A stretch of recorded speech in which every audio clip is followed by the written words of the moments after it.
deception has always been at the heart of war, every war that's ever been fought. These days, of course, it's taken to a new height, and it's damn near impossible to decipher fact from fiction based on what anybody says. So we have to go to what we can see and what we can count and observe on the ground, and actions. Actions always trump words, to try and see if we can divine what's really going on. There are a lot of very contradictory messages going forth from all different sides here, and we're going to try to decipher fact from fiction to try to get an honest assessment of where this war has been, why did it start at all, and most importantly, where it's going. And we have today with us, back with us again, we hadn't had him for a while. Very happy to have Omer Bartov, who is the Dean's Professor of Holocaust and Genocide Studies at Brown University here in the United States. He is Israeli-born, educated at Tel Aviv University, and served as a company commander with the Israeli Defense Forces a few years back. Professor, welcome back to the show, as always. Thanks for having me. Well, listen, let's just jump right into it here. This war has been claimed by both those in Israel and in the United States as something that was absolutely necessary. It was required. It was an imminent threat, is the way it's being characterized here in the United States. Just right off the top of the bat, was this war, and was there an imminent threat, and was war the only alternative? Well, it doesn't look like it. I mean, no one has shown that there was an imminent threat. So to me, it looks like it was what would be called a preventive war. If we try to distinguish between preemptive attack and preventive war, a preemptive attack is when you attack when the enemy is about to strike you and everything is in place and you just pull the trigger first. And a preventive war is when you say, well, at some point, whoever you designate as your enemy might be more powerful than they are now, so you should strike them now. So at least in international law, and as Michael Walter, the specialist on that, wrote a long time ago, one of them can be justified. The preemptive attack can be justified. A preventive war, you can always assume that at some point, some country might be too powerful for you or too dangerous for you, and so you go and attack it now. And that appears to be how the United States is trying to justify this, that they might in the future have had a nuclear weapon. But there was no evidence whatsoever that they were making any progress on that in the preceding months.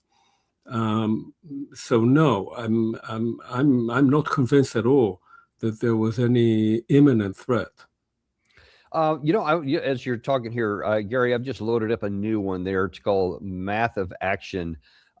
This is something that I've seen put out there, and I wonder, to your assessment, if this was part of the calculation, because you can see the claim here anyway is that the missile disparity between the U.S. interceptor capacity and by extension the Israeli interceptor capacity in terms of production was starting to go in the wrong direction. And so you see at the beginning of Operation Midnight Hammer last June until now, it had already been on an accelerating timeline, and then it picked up, actually, even despite all the sanctions and all the attacks.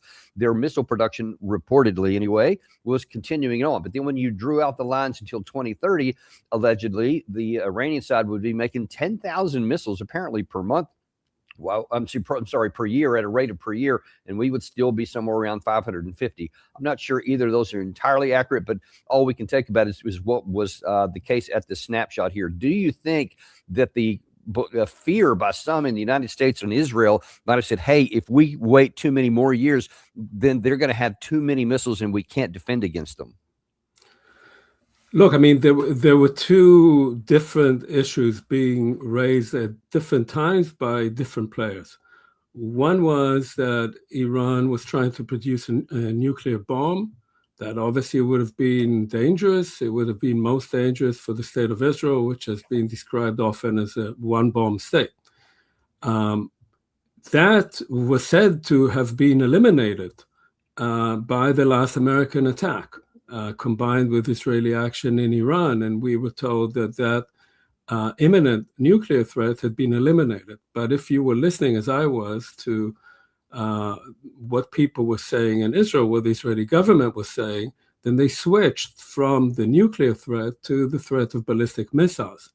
And the idea was that the Israeli government would try to persuade the US government that it's not enough to eliminate the nuclear threat. Now we have to go against the ballistic missiles, which are being produced at too fast a rate. And that's why you are hearing this ambivalence also in American justifications for the war. Was it an attack because there was an imminent danger of Iran producing a bomb, which apparently there wasn't? Was it an imminent threat by ballistic missiles from Iran? No, it was a projection to the future. Or was it a preventive war to make sure that Iran would not have either one or the other in the future? And the negotiations were supposed to be about that. And the US broke the negotiations at one point. It never explained exactly why, and went to the attack.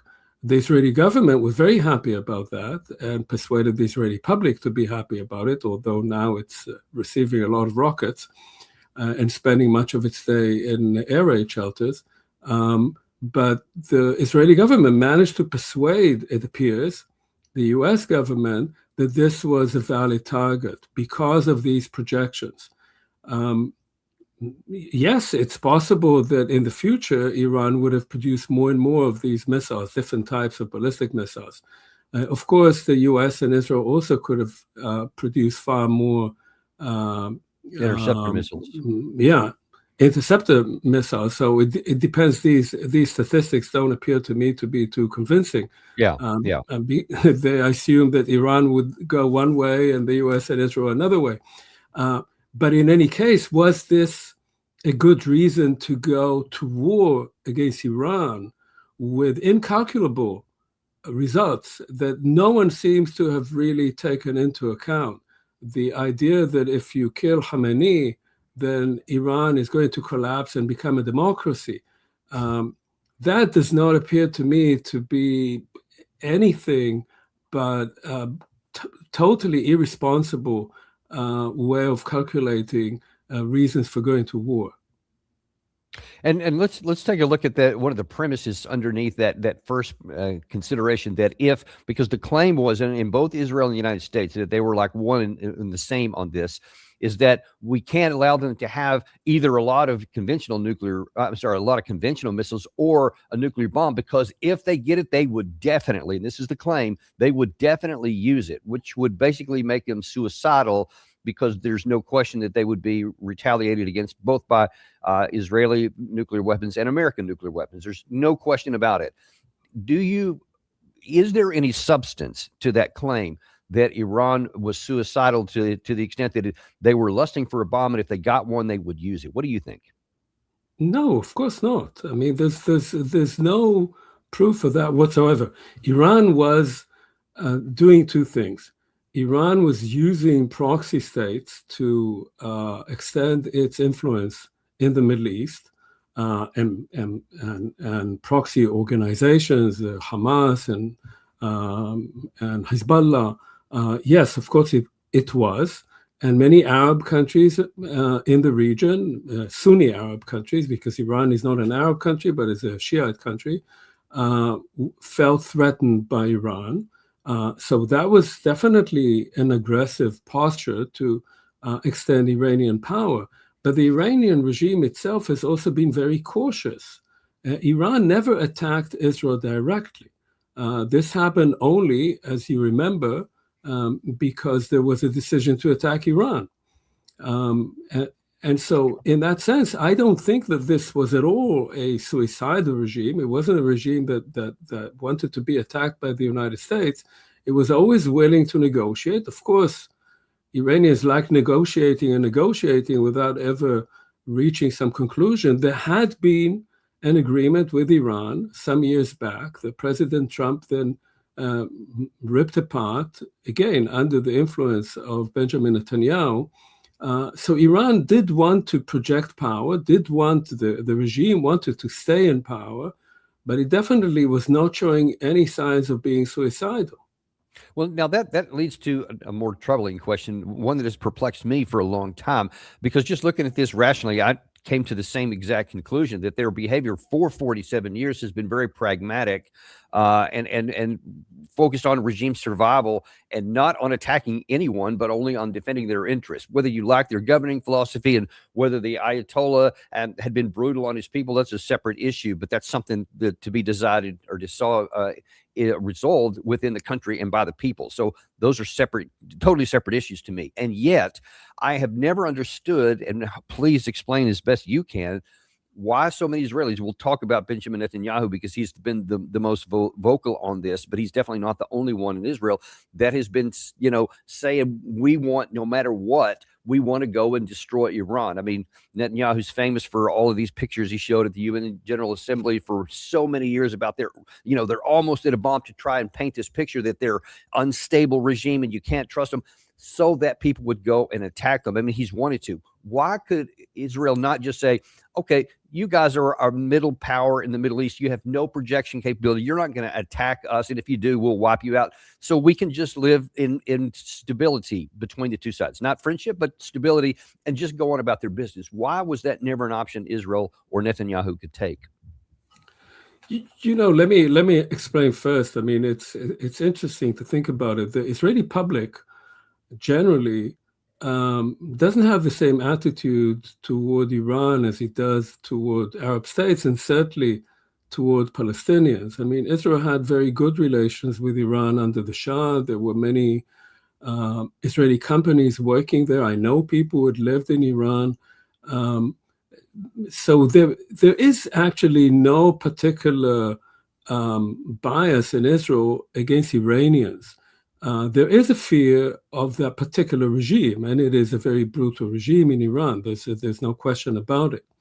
But Netanyahu has used, and this is specifically Prime Minister Netanyahu, has used Iran as he has used the rule of Hamas in Gaza as a lever for himself to stay in power by constantly intimidating the population of Israel into believing that he is the only one who can resolve the issue. And I have to say, also, in order to project influence into American politics, because Israel obviously on its own cannot defeat Iran. I don't know if anybody can, but certainly not Israel on its own. And so to always wave this threat of Iran so as to justify close cooperation between the United States and Israel, and to say that we always have to be in a state of readiness. Now, all of this was before October 7th. Since October 7th, Netanyahu is a bit like somebody walking on a rope. He has to have conflict going all the time. The issue of Gaza, from his point of view, not so much from the point of view of the people living there, has been resolved. That thing is over. And so there is no clear imminent conflict. And so for Netanyahu not to have a conflict would mean a commission of inquiry in Israel about the fiasco of October 7th. He's coming up to elections. So he needed something else. And when the issue of nuclear bombs was resolved, because Trump said, well, we've obliterated the nuclear capacity, right? That's what he said. Then Netanyahu said, yes, but they have ballistic missiles. And now we have to go after the ballistic missiles. And this issue of the ballistic missiles, which before that no one spoke about much, suddenly became the main issue and dragged Israel and the United States into a war, which I don't think they can win. They're not going to lose it, and they're not going to win it. We have no idea what will happen in Iran, who will take over. The masses are not going to suddenly install a democracy there. That's not going to happen. I would be shocked if it did. And all of that because both, frankly, as in many other wars, the main cause for the war in Iran right now, both in the United States and in Israel, is domestic and not foreign. There was no foreign reason for it. Trump has seen his own polling sink for other reasons. Yeah. And Netanyahu is coming up on election and he's hoping to claim some kind of victory against Iran and have a snap elections so that he can perpetuate himself in power. And meanwhile, people in Iran and in Israel, and of course, American soldiers are dying because of that. Yeah, that's one of the most egregious thing in all three categories, and something we on this channel have been warning about for a long time and lamenting the possibility, because there would be Israeli people that would die, American soldiers that would die, and Iranian people, all of whom would die for a war that doesn't need to be fought. That's what we're warned about, and now here it is on top of us. Now, for all those are kind of some of the reasons that led us to it. Now we got to see what can we do to perpetuate it, both in Israel and the United States. Here is General Devlin from Israel on CBS News yesterday, that was trying to explain why this needs to go on and why we needed to do it. The question was asked by the viewer. From an American perspective, we look at wars in the Middle East and we think of Iraq and Afghanistan. And there are other examples from history. None of those examples has gone well. It becomes a quagmire, a swamp where people go, die, and nothing changes. How do you avoid that here? I totally understand you. But I will tell you one thing, I will quote the British Prime Minister, previous Prime Minister, Tony Blair. He said, if Britain won't go to Iraq, Iraq will come to us. And this is exactly what happens in Europe now. You see all the terror attacks all over the world. Iran is coming to Europe. Iran is producing missiles. They already hit Cyprus. They are aiming to produce missiles that will come to the United States of America, to the Atlantic shores. They are killing American soldiers in Lebanon. They killed in the past. They have American blood on their hands. In Lebanon and all over the region, in Iraq, you name it.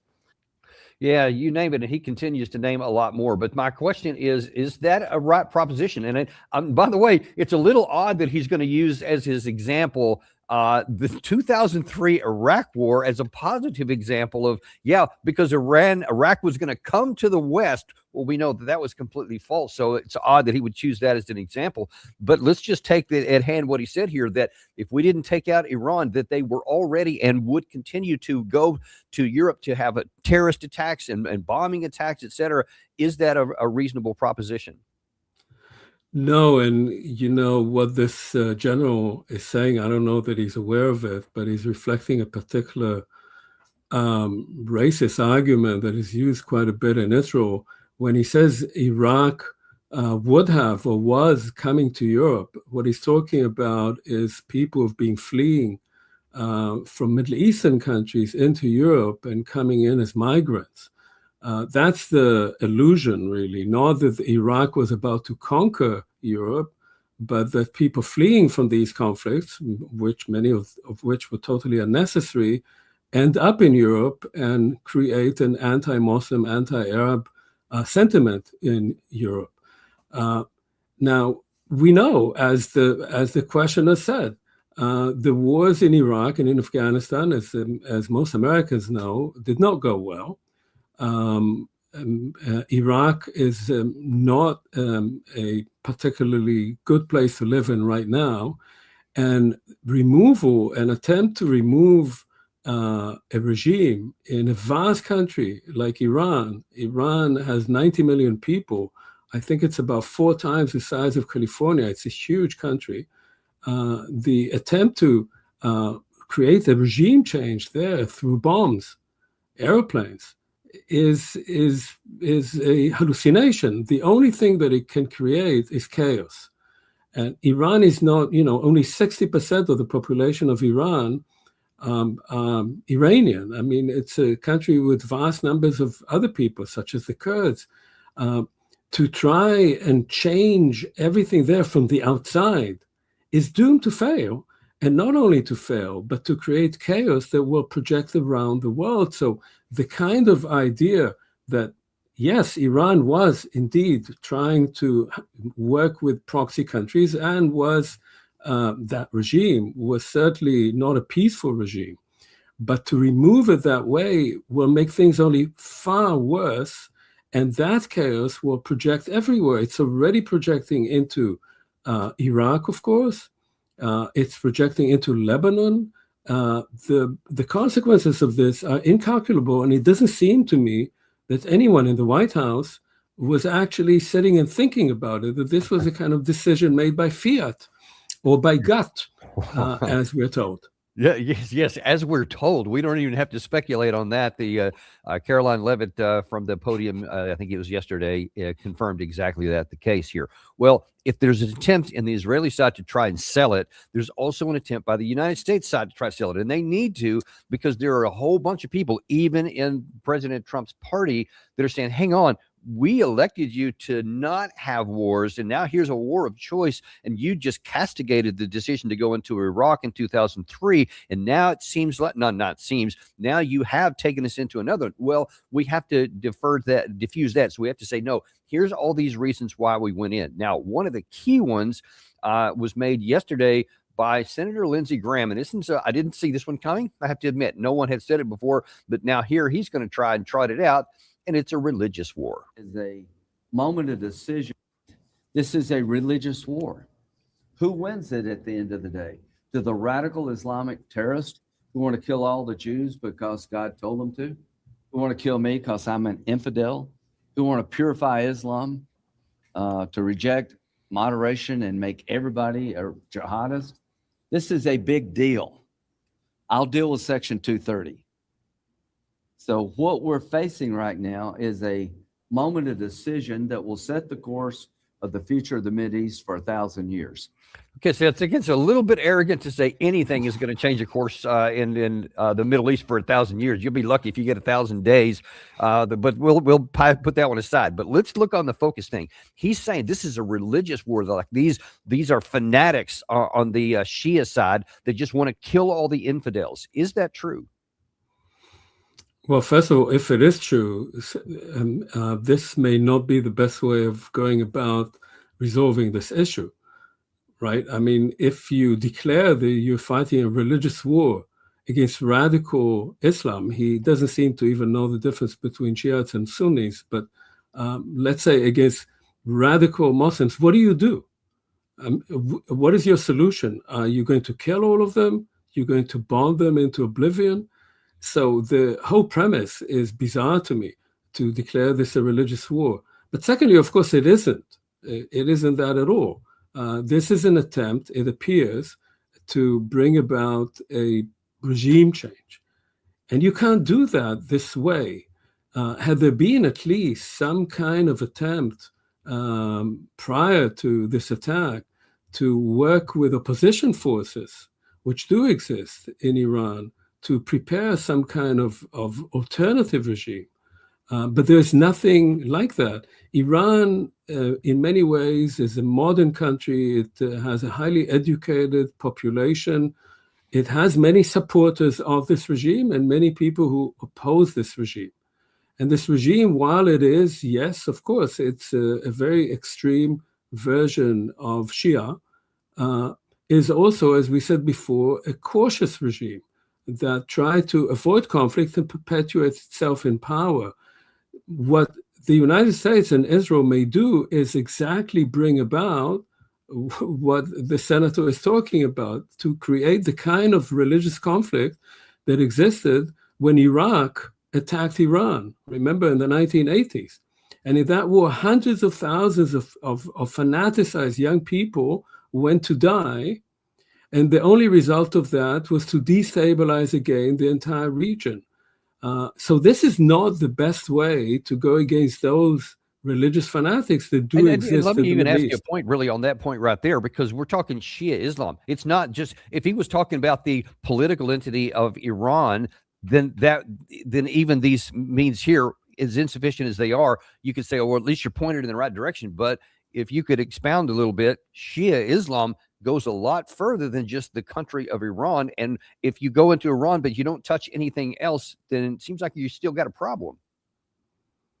Well, of course. Look, I mean, what Iran has done over a long time now, it worked with Shias in southern Lebanon, who are represented now by Hezbollah.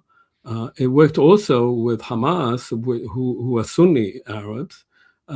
It worked with Shia Arabs in Iraq. Iraq has a large Arab populations of Shias. and that there is a conflict between Sunni Islam and Shia Islam. It doesn't mean that they're necessarily always at war with each other, but there is a traditional theological conflict between them.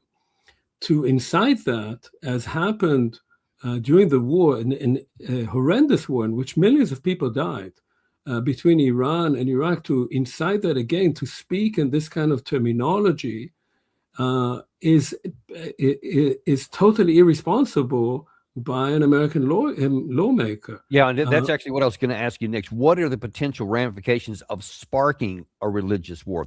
No one had even talked about that before, but if he gets his way and people do say, yes, this is a religious war, what are the things that concern you? Well, look what happened after the United States bungled everything in Iraq. You had Al-Qaeda. So Al-Qaeda took over much of the Middle East and slaughtered tens, hundreds of thousands of people. And it's still, of course, not entirely gone. And it was carrying a banner of another Islamic revolution. So when you destabilize a regime such as Saddam Hussein or Khamenei, which are horrible regimes that we should never support, but when you blow them up, you don't know what's going to happen. And often the result of that is that religious fanatics who do exist in those countries feed on the despair, on the suffering of people who despair and suffer because of these wars, and are then recruited into these kind of fanatic organizations. So to try and do those things, which the United States has never succeeded in doing, and now to do it alone, just the United States and Israel against the largest country in the region, also inciting animosity between Iranian Muslims and Arab Muslims, with Iran sitting also right next to Afghanistan, is sheer madness. Yeah, it is sheer madness. I couldn't possibly put it better like that. Let's just hope that Lindsey Graham's folly is exposed for what it is, and people recognize that he is an embarrassment to the United States Senate, and no one will follow that. We'll see how that goes. Let's look now at where we are right now and where this war may end up going. I want to shift gears a little bit. Now, one of the things that we had been warning against before is that you were literally rolling the dice like at a roulette table and hoping with all of this firepower that goes in there that the Iranian regime, not just the Ayatollah, but the regime itself was collapse, and then that the opposition would rise up, yay, war over within a matter of days. I think that's what we were hoping for, because if that doesn't succeed, we didn't have a ground component. So there is no ground war. There is no threat of that. So there's nothing that could threaten the Iranians if the air power doesn't work. If they're able to just absorb all these blows, they can continue to exist and be a viable entity, a viable political entity, i.e., you can't accomplish the objectives which we have set out, very expansive military objectives, the destruction of all of their missile forces, the destruction of their air force, their navy, and all of their nuclear capacity. And by the extension, they want a regime change. Still, without a ground force, you can't do that. Well, now it appears that they're now trying to scramble, thinking, okay, well, the first one didn't work. We didn't get the roulette wheel didn't fall on our number. So now it looks like we're trying to figure out a plan B on the fly. And I know, hey, how's about we get the Kurds from Iraq, because they owe us because we helped them with the Syrian Democratic Forces, and we'll get them to roll into Iran, and maybe that'll be our boots on the ground, and they can get more people, on Iranian people, to join with them, and maybe we can have a war that way. Robert Pape published this here, I think it was yesterday, 2 days ago, sorry.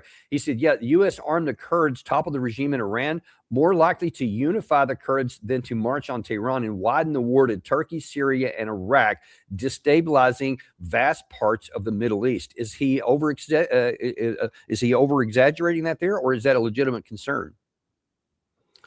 Well, I mean, this would not necessarily be my concern. My understanding is that the Kurds in Iraq, for instance, Iraqi Kurds, not Iranian Kurds who are now in Iraq, but Iraqi Kurds don't really want to get into this. that the Kurds in Syria, the Kurds in Turkey are under vast pressure from the Turkish military and government. And so trying to mobilize Iranian Kurds to be the ground force to do what? To take over Iran, to establish a Kurdish regime in Iran? Does anybody think that the Iranians, who are the majority, are going to support that, even those who are opponents of this particular Khamenei or former Khamenei regime, the Ayatollah regime? Again, I mean, this is now an attempt, and the US has done it in the past, just think of Vietnam. It's an attempt to use proxies by the United States, which will be destructive to the proxies and will be extremely unpopular in the country in which you are trying to use them. And the Kurds have often been used. You know, historically, the Kurds have also been allies of Israel in Iraq. The Kurds have historically, since World War I, hoped to have a Kurdish state. It never worked out for them. But now to use them to fight against an Iranian regime in Iran as an ethnic and religious minority there, it makes no sense to me. So I don't think that the Kurds are going to unify. I think, on the contrary, that using the Kurds in Iran now as a proxy would be a catastrophe for the Kurds and will not accomplish any goal for the United States. And now I want you to put on your military hat, because you were in the military, you served with the IDF in the past. From a military perspective, I mean, let's take a look at this, because here's the Kurdish part of Iraq. So somewhere in this area, there's Erbil, and so there's a lot in here. So if you're going to do anything, I believe this is also where the Kurdish area is inside of Iran. If you're going to do anything there, you're going to have to go through some incredible terrain. I mean, what would this force do militarily if you gave them arms and said, okay, we're going to need you to do something on the political capital, which of course is Tehran? That's a long way to Tehran from the Erbil area, and you have to go through all this terrain. And what about the Iranian military on the ground? Is there enough to defend against that if it came? And can these people even go? Is that even a military possibility? No, it doesn't look to me conceivable. I would say, we don't know. I certainly don't have enough information about what's going on in the Iranian military. There is a possibility that there's demoralization there. There's always a possibility that some Iranian generals will decide that they're on the wrong side. But I don't see them aligning with the Kurds. And right now, altogether, there are about 1 million armed men under some kind of control of the Iranian authorities, or whatever is left of them, because Iran now has splintered its authorities into different provinces. So I don't see the Kurds, being able to do this. I don't see them getting support from other Iranians. If you, as I said before, if you really were serious about trying to create the conditions for a change of regime in Iran, you have to work with Iranians, and you have to have done it before and not now. And right now, if the Kurds try to do that, I'm afraid that they will end up as they've ended up before in many other conflicts, on the losing side. Yeah, that's militarily what I can do. I mean, just their capacity. I mean, it's not like Operation Desert Storm, where they had, we went in there with tanks and planes and our armored personnel carriers and logistics. I mean, they're literally, at that picture that Gary was showing, they're just dudes running around in uniforms. I mean, that's not an invading army. That's not what can defeat a country that's 4 times the size of Iraq, where we had 300,000 the last time that we went in there, and a handful of Kurds are just not going to do anything. And as you say, politically, it's not like the Iranian people are going to suddenly join forces with the Kurds against their own country. So that seems odd to me. Now, one of the other things about, let's get now into the balance of power and whether the state of Iran can sustain this war that's going on, because there is a profound amount of firepower going on in the missile and in the naval forces from the United States and Israel against Iran. And one of the things that the Iranians seem to be banking on is these so-called missile cities and these underground facilities. But the Wall Street Journal today is reporting that, hey, if that's what you're banking on, you're going to be in trouble, because, as this headline shows here, Gary, if you could put that Wall Street Journal piece up, it says Iran's underground missile cities have become one of its biggest vulnerabilities. And according to the article, Iran spent decades constructing underground bunkers to shield its vast missile arsenal from destruction. Less than a week into a war with the two most powerful adversaries, the strategy is beginning to look like a blunder, so they say. We're hunting Iran's last remaining ballistic missile launchers to eliminate what would be characterized as their lingering ballistic missile capacity, said Admiral Brad Cooper, the commander of the CENTCOM in the area. We are seeing Iran's ability to hit us and our partners is declining. What is your understanding of these missile cities, and especially as we're seeing on the screen here, if you're going after launch sites and mobile launchers and saying you're taking that out, well, as we see here, you can't even identify these, and who knows how many of these they have. I don't know what kind of hope we have that we're going to eliminate their capabilities or these underground cities. What is your understanding? Look, I mean, I don't know enough about these underground cities. I have heard reports about hunting down launchers and, Iranian military running away when they see that others are being hit. But they have God knows how many of those, tens of thousands of those. It seems to me that nobody has learned the lesson that we just learned in Gaza. Gaza has a population of 2 million. And it's a very small territory. And it was pummeled by one of the most powerful air forces in the world. And then it went through a land attack with tanks and artillery. And Hamas is still standing. Now, try to think of Iran. Iran is a vast country with very difficult terrain. And you're going to knock out the country. So let's say you blow up a lot of the ballistic missiles. What then? We already saw, okay, Israel blew up a lot of these ballistic missiles in the previous war, in those 12 days of fighting. And then what? 8 months later, this final victory was over, and we have to go again. So if you don't physically control that country, or if there's no actual change in the regime, nothing that you blow up there is not something that could not be built up again.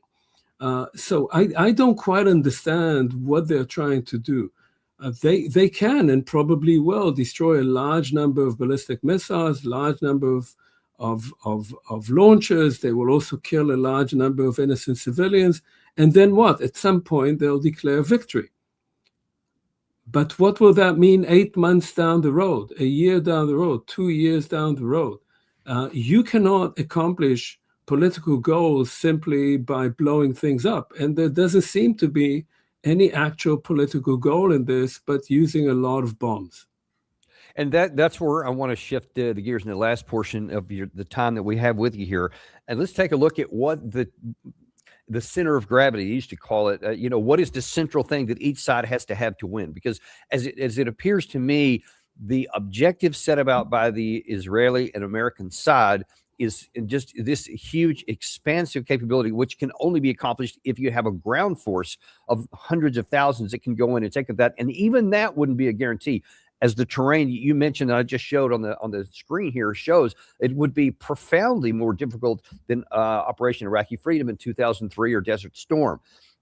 Since there is none of that, then the question is, then what now? Because the implication is, and what was certainly talked about in the Pentagon yesterday by Secretary of Defense, Secretary of War Pete Hegseth, Chairman of the Joint Chiefs of Staff, they're saying, hey, we are winning. We are definitely succeeding. They are toast.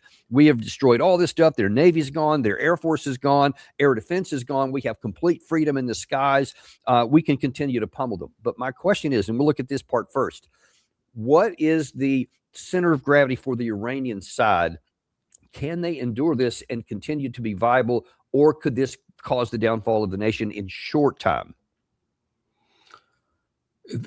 Well, not the downfall of the nation, maybe the downfall of the regime, because the nation is 90 million people, and no amount of bombs is going to just destroy that nation.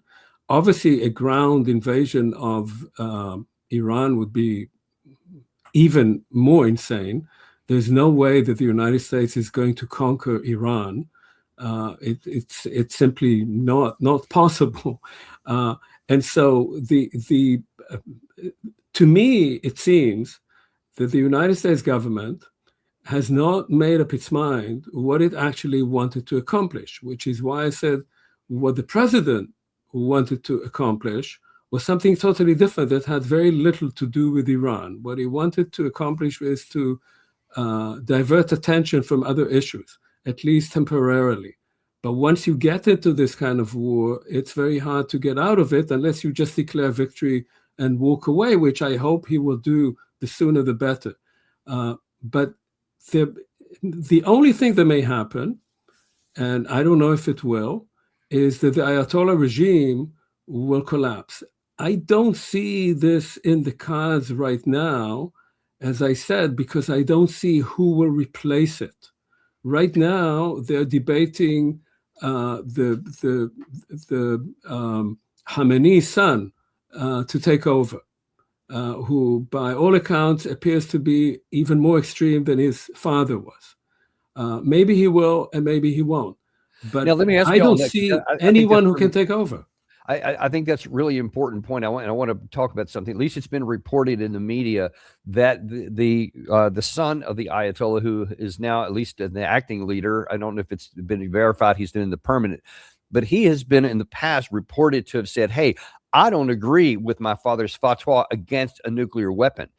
Is it possible that since we have taken out Ayatollah Khamenei, that now then his replacement may say, "I'm not bound to that," and maybe we can race to the bomb as the only means of defending our country? What do you is that a concern you have?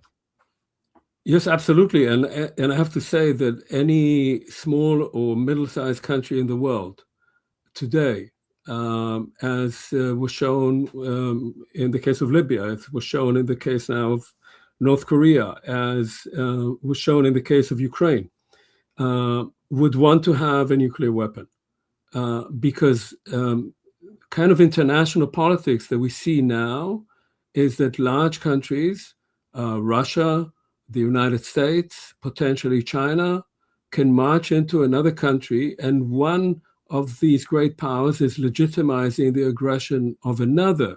And the only thing to stop them is obviously no longer any kind of international legal regime or the UN, which seems to be totally unable to stop this, but only the presence of nuclear weapons. So I think Iran, for a long time, wanted to say that it was making a nuclear bomb, almost made a nuclear bomb, but not actually produce it. And it's possible that if they could, I'm not sure that they could under the current circumstances, but that the conclusion, the strategic conclusion would be that if we have a bomb, then we won't be bombed anymore. And that is a scary thought, of course, because it legitimizes the presence of nuclear arms in multiple countries as a security guarantee against aggression by large powers. Yeah, and that's definitely not something that we need to find out if that's going to work. Let's look now at the Israeli side here. Where are they, and what is their victory criteria? How can they define a positive war termination strategy? Do you see one, and what is the future for the Israeli side? So for Israeli political leaders, meaning mostly Netanyahu and his country, all they need is for this to go on and to be presented as successful, maybe until June.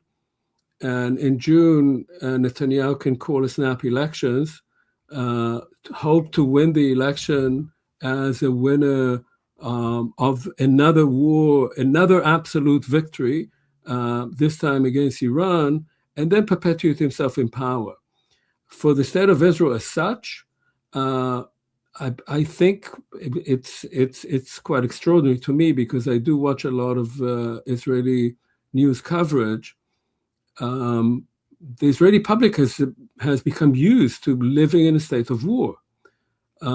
People just have grown used to being in perpetual security threat, running to shelters. That has become normalized.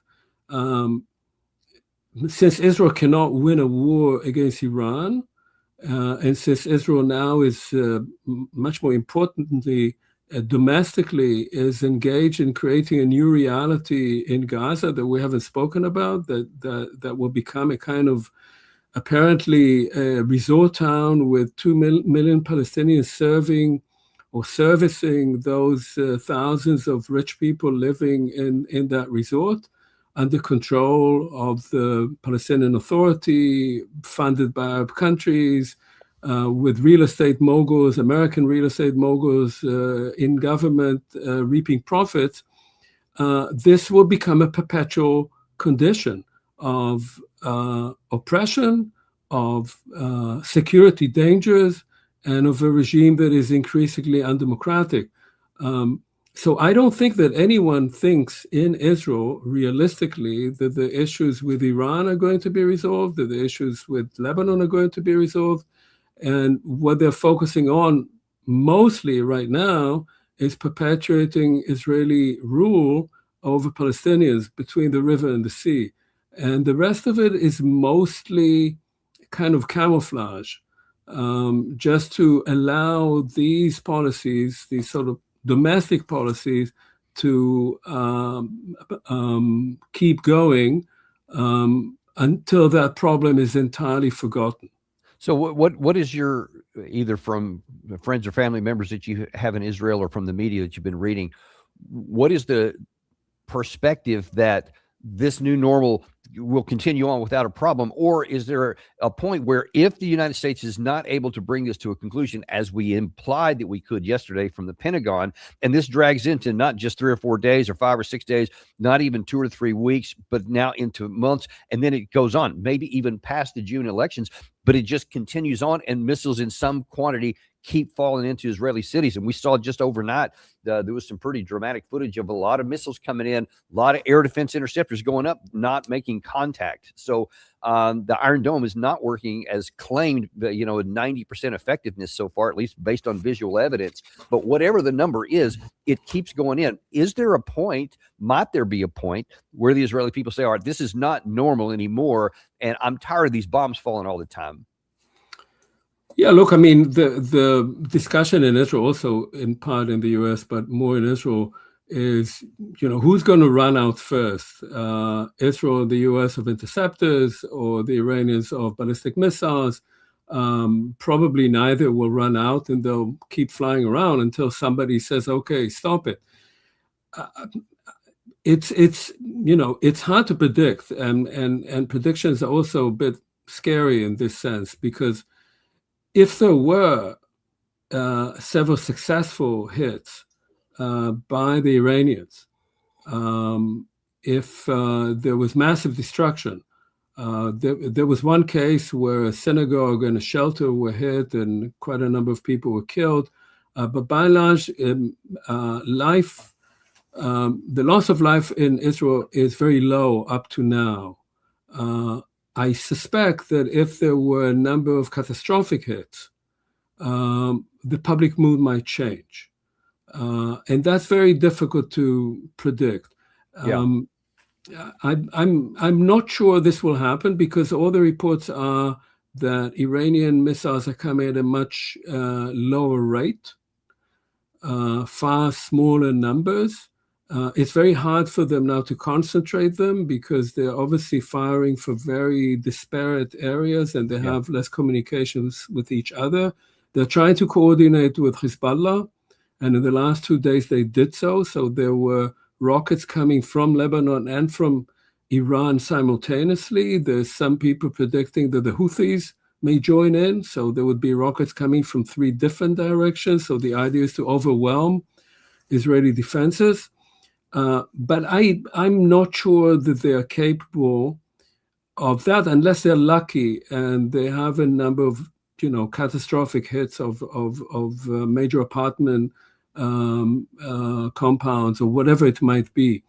But generally, I think the Israeli public has become used to this. The long-term implications of this will be, again, I'm afraid, mostly political. It'll be mostly socializing the Israeli public into believing that this is just a reality that we have to live through. And for that, we need the kind of people controlling our lives who are there right now. And that view will change, as it has with many other countries in history in the past, only when people start paying a direct and massive price. So That so has let me not ask you happened this. yet. In the last few minutes that we have here, let's look at a different. We'll project on some things that could happen, that may not, but that could happen, and legitimately so. If this war continues to drag on and we don't get a knockout blow, and the regime continues to stay intact, they continue to fire even some sustained level, even if it's low, but it's sustained and it keeps going on, and so they're not knocked out, there is going to become enormous pressure on the Trump administration that they're already starting to feel, that he has to do something, because his eyes are much more focused on November in our elections than they are on anything that's happening over here. Obviously, he was President Trump was swayed by Benjamin Netanyahu on a number of occasions, and he's taken this action. But that has an expiration date. And if Trump starts to see that the poll numbers continue to go down, and it could cause a complete just bloodbath at the elections in both the House and the Senate, then he is very likely to pull the plug on this. What would happen either within the Netanyahu government or with the Israeli war effort if all of a sudden he says, hey, I ain't going to be able to keep going with this. We're going to have to shut it down without a conclusion. How would that be? What impact would that have in Israel? That would have a huge impact. So the one thing that can change, and that's been the case before Trump, for many years before Trump, the one thing that can change Israeli policy and Israeli politics almost instantaneously is a change in American policy.